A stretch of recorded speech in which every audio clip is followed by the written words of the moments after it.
È il GS quello nuovo? Dai, è troppo bello. 1300, no, foto. È 1300 questo? No.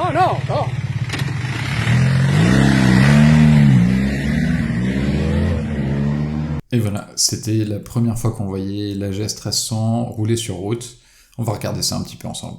Donc là, sur cette vidéo-là, on voit la première vidéo de la GS 1300, enfin en tout cas de la supposée GS 1300, en train de rouler sur des routes qui sembleraient en Italie. Donc voilà, après c'est des spy shots, des shoots espions de cette moto-là. Alors elle est camouflée, après est-ce que c'est qui en est vraiment la source, est-ce que c'est fiable ou pas? Ça a l'air plutôt fiable, après on voit pas énormément de choses, on va voir un petit peu ce qu'on arrive à décortiquer dessus. Mais voilà, donc encore une fois, c'est des infos à prendre avec des pincettes. Là ici, moi je découvre autant que vous la moto. On va regarder ce qu'on peut deviner dessus. Si vous voyez des choses que nous on voit pas, bah remettez-vous la vidéo en boucle et puis regardez un petit peu qu'est-ce que vous arrivez à voir. Et puis on va essayer de regarder ce qu'on voit ensemble sur cette nouvelle GS.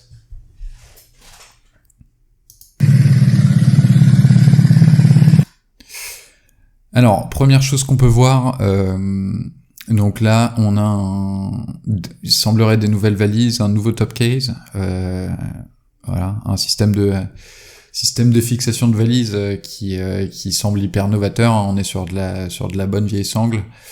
Donc ouais, non, ça a l'air d'être plutôt soit c'est un prototype qui est pas encore validé, ou alors peut-être qu'ils ont déjà perdu une valise en faisant des tests ou quoi, ou peu importe, et donc là ils la sécurisent comme ça. Mais voilà, en tout cas une forme un peu différente, on est sur des valises rigides.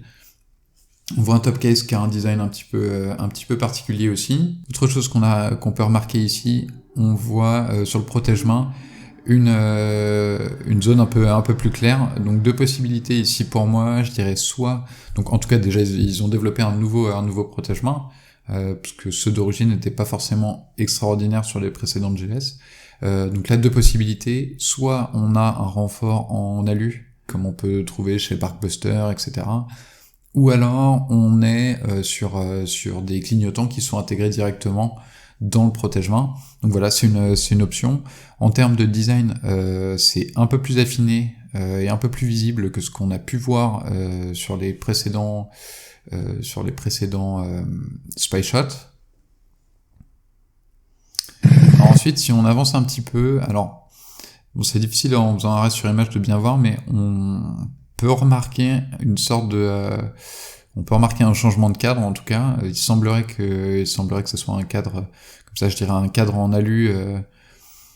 Donc ouais, gros changement, il semblerait sur le cadre. On voit les roues à bâton aussi dessus. Elle a l'air un peu plus typée de touring que les GS Adventure, etc. Mais après bon, la GS de base est plus touring aussi.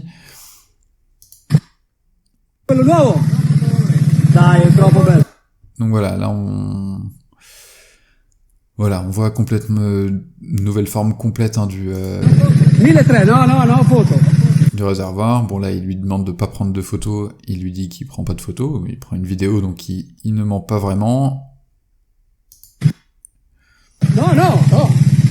Alors ensuite ici on voit le phare, donc là qui semble assez petit. Donc ça, pour moi ça ressemble, je pense pas que ça soit la forme. Je pense pas que ça soit la forme définitive. On voit deux autres zones lumineuses en haut à gauche et en haut à droite là. Donc pour moi ça ressemble plus à un cache qui vient être mis devant le phare pour cacher le design définitif. Après c'est possible qu'ils optent pour ce design là qui est assez particulier, hein. Mais voilà, vu qu'on a deux autres sources de lumière un petit peu plus haut, moi comme ça je dirais que c'est vraiment le cache et qu'on a de la lumière qui passe à travers. Voilà, encore c'est des suppositions. Et puis là ensuite donc la moto solaire, bruit classique de GS, hein. Et si je reviens un petit peu en arrière, voilà, on peut voir également le top case, pareil, qui est maintenu par des sangles, et avec voilà une forme très biseautée avec d'énormes chanfreins, un peu le même design qu'on retrouve sur les valises. On voit également ici les feux additionnels qui semblent être les mêmes que ceux des GS existantes. Les couves-culasses, on dirait, ça ressemble vraiment à un cache qui est mis par-dessus pour cacher un petit peu ce qui se cache ici. Donc voilà, écoutez, c'était tout. On voulait partager avec vous parce que ça peut intéresser, je pense, quelques-uns. Et voilà, si vous avez des infos, si vous voyez d'autres choses qu'on n'a pas vues sur la vidéo, la qualité est pas forcément extraordinaire, mais voilà, si vous remarquez des choses, si vous avez des suppositions, des choses, dites-nous en commentaire, et puis on se dit à bientôt.